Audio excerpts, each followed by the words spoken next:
Thank you for staying with us on Channels Television. It's time to talk health matters, and I am Yomi Otaibi. Today on the program, we'll be looking into a health concern that has become a public health burden for not just in Nigeria, but around the world. Cancer, when mentioned, sounds like death sentence to anyone affected by the abnormal cell growth. What really is cancer and how can it be controlled or prevented? And we're going to narrow this down to cervical cancer.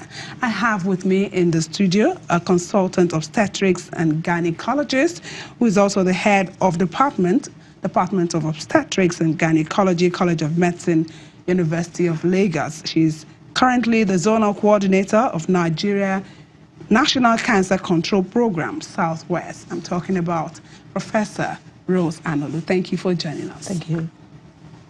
So we're talking about cancer. You know, when you talk about cancer, a lot of people, oh, not my portion, not what, you know, what is cancer? There's nothing like that for some people. And for some people, it's once they say you have cancer, that's the end of life. So tell us, what is cancer? Cancer, like we said in the introduction, is abnormal growth of cells. Now, the body is made up of many billions of cells, I would say trillions of cells. And these cells are controlled, the growth of these cells are controlled. There are some breaks within the cells that, prevent, sort of shape the way the cells grow. Sometimes, for one reason or the other, these breaks, just stop. And then the cell just starts growing anyhow. It's just like when you have a car and then the brake, fail, then you see the car going, just anyhow. Just about any direction. Any direction. So that is what cancer is. It's just an abnormal growth. The brakes that, keeps the growth of the cancer in control have, something has happened to them, and, the cells just go haywire. Keeps growing. Yeah, okay, now you mentioned that, this break you would just stop for one reason or the other. What could that reason be, or what are the risk factors? Well, there are so many risks because cancer is not one disease. There are so many, any part, or except maybe the nails. You don't have cancer of the nails and cancer of the hair. But cancer affects every part of the body. And the risk factors are different. It's not just all cancers, but we know that, there's basic things like, obesity, lack of physical exercise, lack of physical activity, the type of lifestyle. These are the general risk factors for many cancers.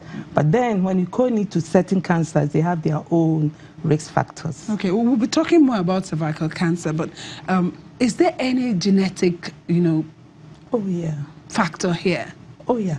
Some, like I would just use breast cancer, for example, ovarian cancer. These cancers are, well, we have some genes that we call them that, prevent the growth, they just prevent cancer, sort of, And one of the genes is, for breast cancer is BRCA1, okay? And these genes sort of, they are the anti-cancer, let me put it simply, anti-cancer gene. Sometimes there's mutations, there's changes in this gene so that they can't do their job of preventing the, cancer. So when you have that gene or your relation have that gene, you stand a greater chance of having cancer than somebody that doesn't have the gene. But it doesn't mean that everybody that's had the gene... Because someone's got it in your family, you must get it. Yes. It's just that you should, just stay on the alert and ensure that some of the things that could predispose you to having cancer, you take care of them. Exactly. Okay, look, now let's look at the general population. What is cancer like, the burden in Nigeria? I know it's very hard sometimes to get statistics on this. Yes, and that's one of that we talk about, the cancer control. We don't have, the government is doing very well now because we now have, started collecting data. Before there was no data at all, but, collecting data now. So the burden is quite high, but I don't think we've actually known the real incidence or prevalence of this cancer. Because, I mean, take the village, for example. In the villages, somebody dies, and they don't do post-mortem. Nobody knows the cause of death. So what we have, what we see in the newspapers or read on the internet as the incidence of cancer in Nigeria may not be the true incidence. It may be much, much higher because, you know, what we have, many patients don't have the true diagnosis. They die, especially in the villages, you know, where, you know, somebody dies, somebody has a boil on the breast, and they say, oh, he has a boil on the breast. Nobody goes to find out whether it's breast cancer or not. She dies, and that's it. So we really need the data. We need a lot of work, you know, to actually find the true incidence of cancer in Nigeria.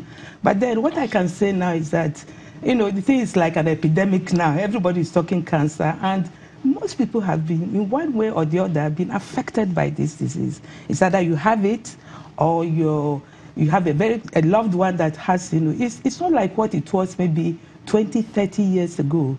And you are just wondering why. Is it the change in our lifestyle?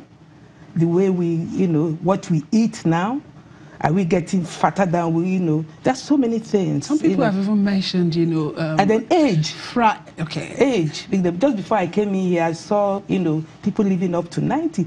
Age in itself is a risk. It's a factor. It's a risk factor for cancer. I mean, somebody that is in their 60, 70 doesn't have the same risk factor, the same risk of cancer as somebody that is, you know, in their 20s. As you grow older, your risk for cancer increases. That's a fact. And then some people have mentioned, though, if you take too much fried food, if you eat too much saturated fats and things like that. It's not obesity. We are getting too fat. We are getting too fat. I mean, if you look around Lagos now, you see very, very, very obese people. It's one of the... But some people are not obese, yet they have cancer. Yes, but then, you know, everything, you just look the majority, you know, not... yes, they have cancer, but then you find out that it's more, the risk is higher in, just like other non-communicable diseases, hypertension, diabetes. There are people that are very slim, they have hypertension. And then there are people that are also very fat, and, you know, they don't have hypertension. But I think our lifestyle is very, very, very important.